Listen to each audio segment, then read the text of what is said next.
A pocos días de culminar con su periodo en la Asamblea Legislativa, los diputados están, escuche bien, buscando cobrar por adelantado el bono semestral, una práctica que ellos mismos reconocen que no es nueva y que es pagada con fondos del pueblo salvadoreño. Acciones como estas han sido sumamente cuestionados, pero tal parece que eso dejó de calar a algunos legisladores. Pero no solo eso ha ocurrido, también están o han hecho, mejor dicho, la juramentación de algunos abogados para magistrados suplentes de la Corte Suprema de Justicia con algunas irregularidades. Conozcamos en la siguiente nota.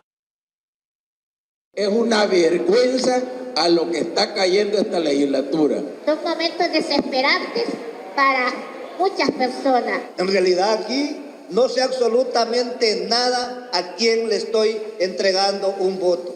Nada. Estas fuertes declaraciones contra su compañero y presidente de la Asamblea Legislativa, Mario Ponce, trascendieron luego que se eligiera al magistrado Alfredo Rigoberto Méndez Peralta, elección que minutos después quedó sin efecto. Ya hay una nueva asamblea electa.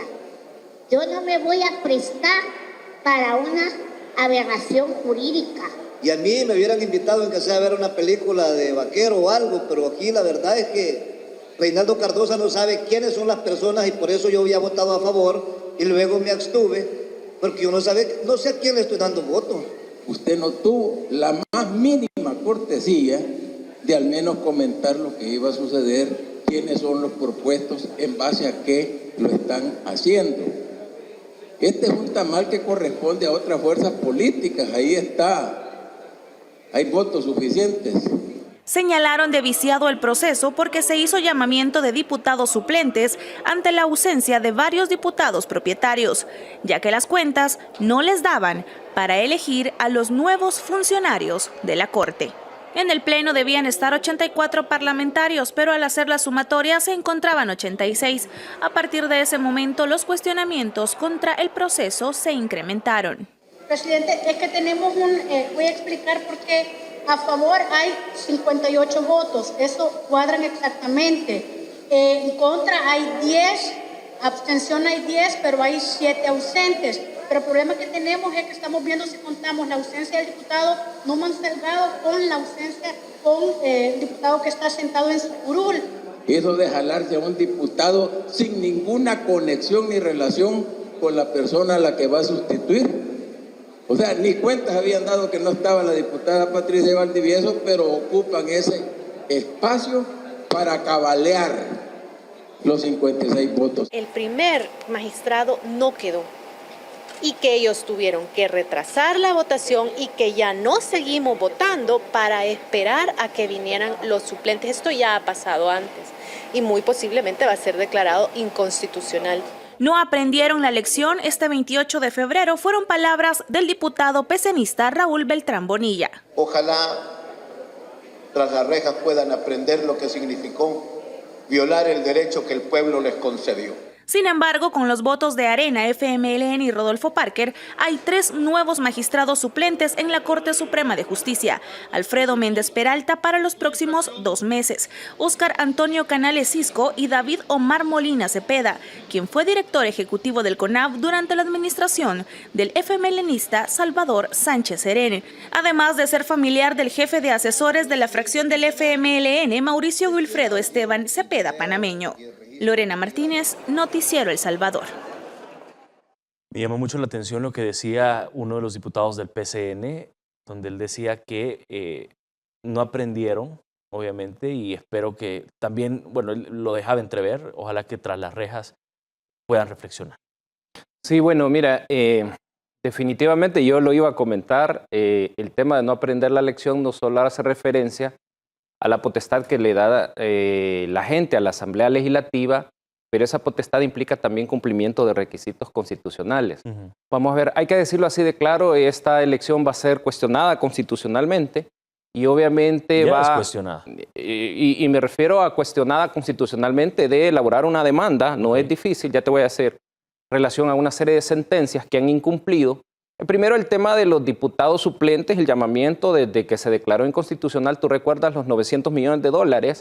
La sala dijo que los suplentes deben de justificar el por qué acuden como propietarios en el ejercicio de diputado como tal.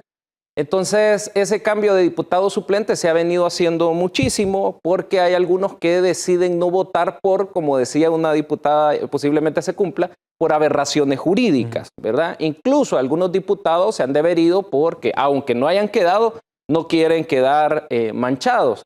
Y es ahí donde llaman a los suplentes sin justificación, sin parámetros, sin elementos razonables que exige la Sala de lo Constitucional. Primer vicio. Segundo vicio, hay que aclarar que la Asamblea Legislativa dijo la sentencia de inconstitucionalidad 19-2012, la sentencia de inconstitucionalidad cuando declara inconstitucional al presidente de la Corte de Cuentas, la sentencia de inconstitucionalidad cuando se declara inconstitucional al presidente del CNJ, y te puedo ir relacionando más sentencias, dijo que las funciones o atribuciones de la Asamblea Legislativa a partir de la elección de magistrados, me refiero al 131, numeral 19, no es absoluta. Debe de cumplirse ciertos requisitos. Y hay dos requisitos. Un requisito de contenido de observación, ya lo explico rápido, y un requisito de procedimiento. ¿Qué es lo que tenía o que tuvo que haber hecho la Asamblea Legislativa? En primer lugar, la revisión, la carga de revisión del expediente de cada funcionario que va a elegir, en este caso a los magistrados suplentes, dice la Sala, la tiene la Asamblea Legislativa. Esto es forzosamente que debe de hacer un expediente administrativo de cada funcionario y verificar los atestados. Primero, llamar al Consejo Nacional de la Judicatura o tener el expediente del Consejo Nacional de la Judicatura, que el Consejo Nacional de la Judicatura, en el caso del Consejo, si fuese así de la lista, por ejemplo, haya hecho uso de la obligación que le dijo la Sala de lo Constitucional en una sentencia, que verifique, por ejemplo, si tiene cuántos libros ha escrito, cuántas revistas ha escrito, si tiene academia, si ha dado clases. Esa obligación se puso. Esa obligación la Asamblea debe de pedir el expediente, en primer lugar. Segundo lugar, dice la Sala de lo Constitucional que la Asamblea está obligada a la verificación de los requisitos de cualificación técnica, profesional y personal de los magistrados. Esto es para verificar lo que dice el constituyente, las altas corrientes de pensamiento jurídico. Esto es para verificar si no tiene impedimentos o vinculaciones partidarias. Esto es para verificar si tiene academia, si tiene el perfil. Y entonces hay alrededor de unas 5 páginas de obligación que le dejó la sentencia, que por cierto te lo quiero mencionar. El diputado Cuadra hoy en una entrevista dijo, ahí está la sentencia de inconstitucionalidad 19-2012.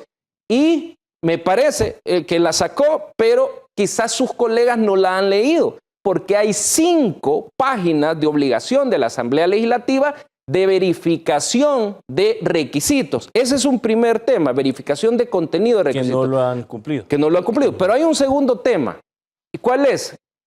La obligación de ciertos requisitos de procedimiento. Entonces la Sala de lo Constitucional en la sentencia ha dicho, no basta solo verificar los atestados, no basta solo verificar la cualificación profesional, personal y técnica, sí, y además los requisitos, sino que hay que verificar el 135 de la Constitución. Esto es lo que hemos llamado en otras ocasiones publicidad parlamentaria. Dice, la Comisión Política elige, y eso lo dice el 99 del Reglamento Interno de la Asamblea Legislativa, lo dice el 52 del Reglamento Interno de la Asamblea Legislativa. Sí.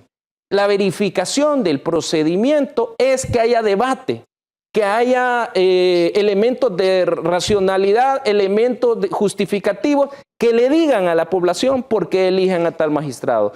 Hay una serie de cosas que por el tiempo quizás no te las menciona, pero sí te he mencionado la sentencia, que lo más seguro que va a haber un cuestionamiento constitucional, y cuando yo hablo de cuestionamiento, te insisto, Armando, es elaboración de una demanda de inconstitucionalidad, sacando esas 5 sentencias que he mencionado y otras más que, regreso a la frase que tú mencionaste, pareciera que no han entendido. No solo el mensaje de la población, sino además de las múltiples sentencias que les han revocado elecciones de funcionarios de segundo grado. Así es que los funcionarios electos hoy, aún no conozco, lastimosamente van a ser sometidos su elección a el Tribunal Constitucional, en este caso a la Sala, y pues lo más seguro es que sean declarados inconstitucionales. Claro, pero a ver, Javier, ya usted mencionaba y nos explicaba a mí, al pueblo salvadoreño, todas las irregularidades que ha tenido este proceso de elección como tal. ¿Qué hay detrás? ¿Cuál es el trasfondo entonces? Yo creo que lo más seguro que lo que ha de haber detrás es, sin ánimo de cuestionar a las personas que han sido electas, es la ruptura de una regla o una prohibición que la Sala ha impuesto. Y esto es que verifiquen, que tienen la obligación de la carga de verificar y de establecer que no hay vinculación partidaria. Le pregunto esto porque hoy el diputado Juan José Martel dijo, y quiero decir textualmente lo que él dijo, elección a última hora de magistrados a la Corte Suprema de Justicia es un reparto de cargos entre AREN y el FMLN, procedimiento ilegal e inconstitucional. Calladitos todos los que vociferan con baremos y que exigen transparencia. Precisamente eso te mencionaba, y quizás yo rapidito te digo en unos 30 segundos, ¿cuotas? El tema de estos que vociferan, que tú dijiste, los baremos sí da tristeza, da mucha tristeza porque se han quedado callados. Estas organizaciones que toman hoy las conferencias de prensa como que va a resultar como se hacía antes. Uno tiene como ser humano que ser equilibrado, tiene que ser justo, tiene que ser medianamente moral. Y si yo salgo dañando o atacando ciertos temas a este lado cuando afectan al gobierno, lo digo así, también tiene que salir señalando, salir denunciando cuando afectan a los partidos políticos que hoy han quedado casi anulados. Esto lo digo con esa frialdad porque uno tiene que ser de verdad coherente con lo que, sobre todo si yo hablo de que soy representante de la sociedad civil, y perdón que lo señale así. Regresando al tema de estas irregularidades, entonces, muy bien lo decía el diputado, hay una prohibición de que no exista una vinculación material, esto es, con los partidos políticos. ¿Por qué? Te voy a contar el caso cuando se elaboró la demanda contra el presidente del Consejo Nacional de la Judicatura. Se le dijo a la Sala de lo Constitucional que la vinculación material con los partidos políticos llevaba a que los partidos políticos eliminaran la independencia judicial que se podía tener, ¿verdad? En el caso de los magistrados de la Corte Suprema de Justicia, llevaba a la tendencia a los magistrados que podían ser electos por fines partidarios a que la justicia, siendo magistrado desde la óptica constitucional, derecho administrativo y civil, la justicia fuera parcializada hacia un sector partidario, pero fuera parcializada también de ataque a otro sector de la población, confundiendo que tiene intereses partidarios. Entonces, ¿qué es lo que hay detrás? Lo más seguro que el que haga la demanda o el que elabore o escriba la demanda, que no está difícil escribir una demanda, sobre todo con las sentencias, con los requisitos de contenido, de procedimiento que se han hecho, va a posiblemente justificar que no solo no hubo un debate parlamentario o una contradicción o una explicación, digamos en palabras que no las dice la Sala, una explicación al pueblo del por qué elegí esta corriente de pensamiento jurídico, es decir, a los magistrados.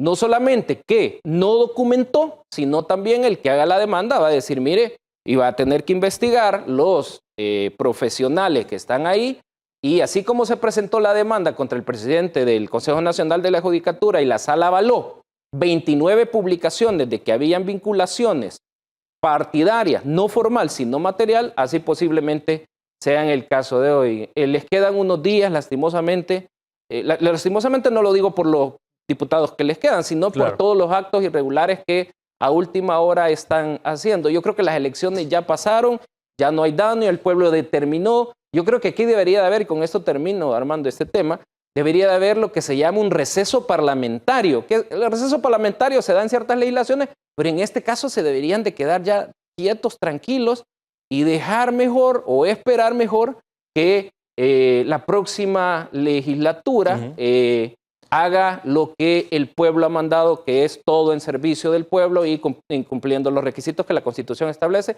para todo acto, en este caso de elección de funcionarios de elección popular indirecta, que se le llaman los Claro, magistrados. y obviamente la actual asamblea, que también ha hecho todo de forma irregular, no quieren en los últimos días perder la costumbre de su forma de trabajar.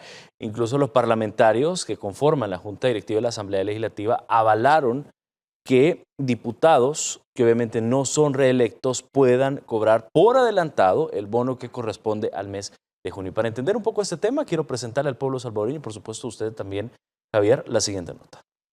El FMLN estaría buscando un colchón económico para los diputados de su partido que ya no continuarán en la próxima legislatura. El FMLN, para ser un poco concretos, es el que está solicitando que se le entregue proporcionalmente de 4 meses el bono a aquellos diputados que ya no van a continuar en la próxima legislatura. Los mismos diputados del FMLN, quienes son los que presentaron la propuesta en Junta Directiva, reconocen que esta práctica no es nueva.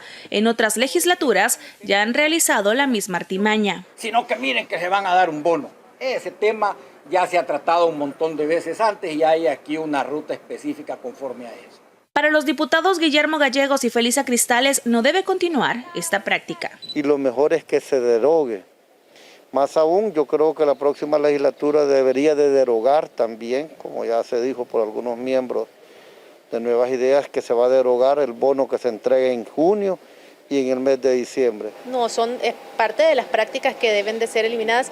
Yo creo que hay decisiones que la Junta Directiva tiene como facultad de hacer, de tomar, y que no debe consultar a los demás diputados, y esas decisiones son las que con las que se debe de tener mayor cuidado, con todas las decisiones que no pasan por el Pleno. Entre los cuestionamientos a esta práctica es si quienes ocupan las 1.200 plazas fantasmas también serían beneficiados con este bono, un beneficio que es equivalente a un salario mensual. Lorena Martínez, Noticiero El Salvador. Javier, su reacción al respecto sobre esto. Bueno, mira, yo creo que alguien les ha de haber advertido, digamos, que hacer esto entraba en aplicación el artículo 58 de la Ley de la Corte de Cuentas, que dice que es responsable directo el que recibe fondos públicos sin causa real o lícita, ¿verdad? Y es responsable directo, una responsabilidad administrativa y una responsabilidad patrimonial. Además, hay una especie de... hay otro artículo del 54, creo, de la Ley de la Corte de Cuentas que habla de pago indebido. Esto iba a sumar al tema de las plazas fantasmas, que te quiero decir, ya el diputado Ernesto Castro ya dijo que van a incorporar una auditoría. Claro, que esa auditoría, no solamente de la que va a hacer la Asamblea, sino de la Corte de Cuentas, va a desplegar todo el articulado desde el 52 al 58 de la Ley de la Corte de Cuentas, que te estoy mencionando. Y, por ejemplo, lastimosamente, para algunos diputados, específicamente los de la Junta Directiva, si se llega a determinar que han habido pagos indebidos en el caso específico de las plazas fantasmas, van a responder ellos con su patrimonio. Claro. Y esto se iba a sumar a eso. Porque ¿cómo podés hablar de entregar bonos cuando hay una investigación en curso en la Asamblea Legislativa por el tema de Plaza Fantasma? Que, por cierto, no hemos visto mayor pronunciamiento por parte de la Fiscalía. El tema de Plaza Fantasmas, el tema de licitaciones, el tema de porcentajes que se piden, y habría que ver otra serie de temas más que no solamente van a ser aspectos de índole de infracción administrativa o patrimonial en la Corte de Cuentas, sino de índole penal. Y va a desplegar todo el sistema de delitos de corrupción. Entonces, esperamos que la nueva Asamblea Legislativa, los nuevos diputados, primero, y cuando digo esperamos, el pueblo salvadoreño espera que se haga esa auditoría y que se revise en detalle si ha habido fondos públicos que se han ido donde no deben y se despliega todas estas responsabilidades que te acabo de mencionar. Claro. A ver, vamos a hablar también de otro tema importante porque casi se nos acaba el tiempo y es el tema del FODES, los cambios de la distribución del FODES. Esto obviamente es una iniciativa del señor presidente de la República, Nayib Bukele, para hacer más eficiente el tema del FODES, más transparente y, por supuesto, evitar temas de corrupción en las alcaldías. Ayer usted daba una explicación, pero es válido también que hablemos sobre esto. La iniciativa que ha dado el presidente es meramente legal. Sí, legal y constitucional. Eso obviamente en el ejercicio de colaboración entre órganos, el presidente ha dicho se va a especificar el tema del FODES en un 6%. Quizás solo te menciono el antecedente de esto. Si el pueblo salvadoreño recuerda, y tú Armando recuerdas, la Asamblea Legislativa decidió pasar del 8% al 10% el tema del FODES. Es, por supuesto, fue una modificación a la ley de forma inconstitucional. Hay una demanda de inconstitucionalidad presentada desde agosto 2019, donde la sala pues no respondió. Ahí la pronta y cumplida justicia, y lo digo con todo el cariño y respeto de los magistrados y principalmente el coordinador de inconstitucionalidades, se tardó 2 años y al final nunca respondió. Y hoy el presidente, y cuando digo no respondió, era que el tema del FODES no se iba verdaderamente a temas de obras como lo exige el constituyente, que ya te voy a explicar esa parte. Entonces viene el presidente con estos antecedentes de apoyar o materializar lo que se llama el carácter personalísimo de la Constitución, es decir, la gente es el centro de la Constitución, la gente es el centro del servicio público y por tanto la gente debe de ser el centro de los municipios. Viene el presidente ahora y dice que la propuesta, o se crea la propuesta de determinar 6% del FODES, y que es lo que la Asamblea va a aprobar. 25% como se hace ya en gasto y 75% para obras. Pero no se va a otorgar el dinero, digamos, sino se va a establecer la obra como tal. Ahora, ¿es constitucional o no el tema? Por supuesto que es constitucional. ¿Por qué? Eso ya fue discutido. Ya fue discutido en el año 1998.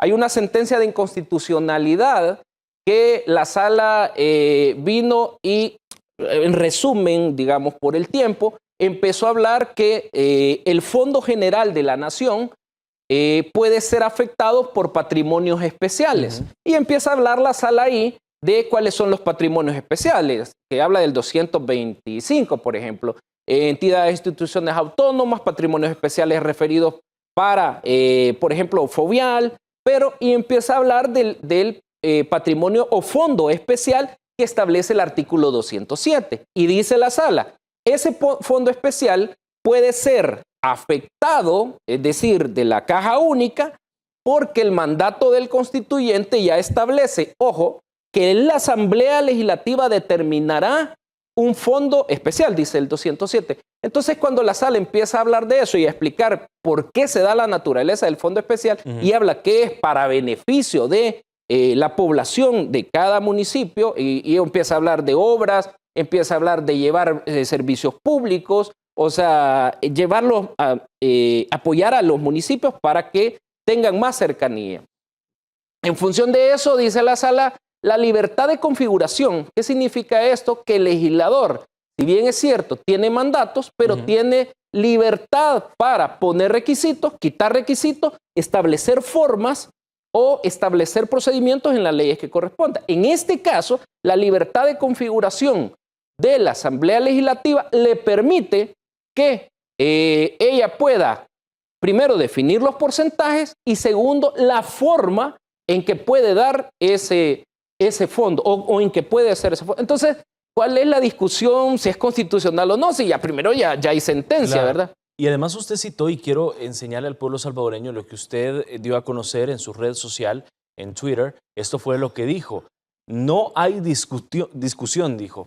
La competencia del órgano legislativo en lo relativo a destinar bienes para el fondo municipal surge de una disposición constitucional, la cual, dice, deja a la libre configuración del legislador, que era lo que usted estaba diciendo, la determinación de la forma de conformar el fondo municipal.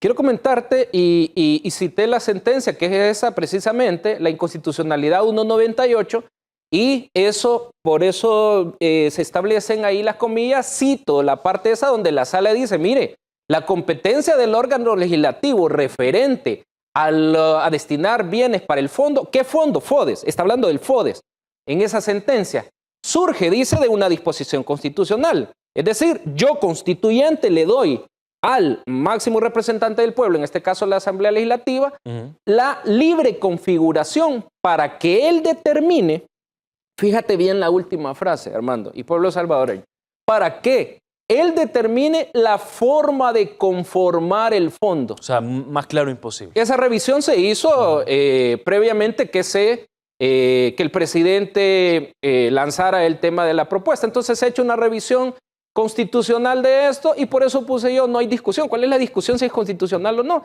Si ya la sala se pronunció. Y hay jurisprudencia. Hay jurisprudencia. Ahora, a menos que la sala cambiara quiero aclararlo, a menos que la sala cambiara su precedente, pero sería bastante grave. ¿Por qué? No lo estoy diciendo condicionando a la sala, lo estoy diciendo, como dijo la sala, yo soy parte de la sociedad de intérpretes de la Constitución, todos somos parte de la sociedad de intérpretes, dijo una sentencia y por tanto podemos señalar al Tribunal Constitucional qué se debe de hacer. Entonces, si cambiara su precedente y dijese que el legislador violenta la autonomía municipal, fíjate lo que voy a decir, si el legislador violenta, le dejaría la libertad a los municipios a que ellos decidan lo que ha estado pasando. ¿Qué?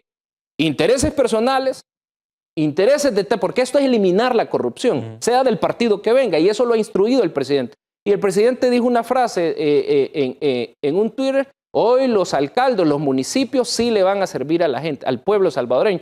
Son 3 palabritas, pero con un mensaje bien definido. Entonces, si la sala llegara a decir eso y le da posibilidad a los municipios para que ellos configuren la forma que quieren, sería, por supuesto, bastante desastroso y la afectación recaería, por supuesto, en los habitantes de cada municipio. Y con esto quiero terminar. ¿Cuál cree que es el temor, por ejemplo, algunos que están criticando esta iniciativa del presidente de reformar el FODES para volverlo más transparente y, por supuesto, luchar contra la corrupción en las alcaldías? ¿Qué cree que hay detrás? Bueno, primero que creo que no han entendido lo que pasó lo digo con todo el respeto, digamos, hablando en abstracto, no han entendido lo que pasó en las elecciones, la voluntad del... O quizás entendieron, pero se rehúsan. Sí, como dice un buen amigo mío, les cuesta salir de la burbuja, ¿verdad? Tú platicas en el almuerzo y mira, el gobierno está haciendo esto mal, pero vamos a hacer esto, y quizás se reúnen con algunos diputados, lo digo. Y entonces esa burbuja no les permite, digamos, salirse de la realidad que el pueblo salvadoreño determinó. Solo quiero mencionar algo más.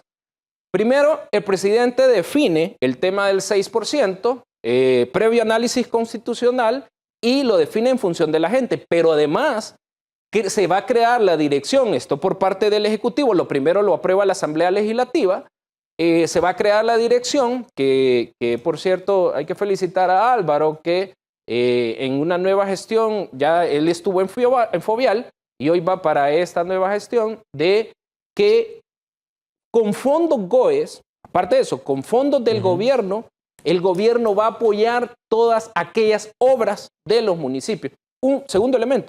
Tercer elemento, no hay que olvidar que se le dio el 30%, que fue un tema que lo pidieron algunos partidos políticos, cuando en medio de la pandemia, me acuerdo que llegamos con el entonces secretario privado a decir, estamos en medio de pandemia para que no teníamos hospital, habían 30 camas UCI, que hoy hay 1000, y bueno, nos pidieron, algunos diputados, yo estaba en la reunión, nos pidieron el 50% de los $2,000 millones, el 50% para los municipios, y entonces yo me acuerdo, esto quizás me va a regañar el ex secretario privado, pero me acuerdo que él se molestó y le dijo, no han entendido que hay pandemia, no han entendido que hay que salvar vidas.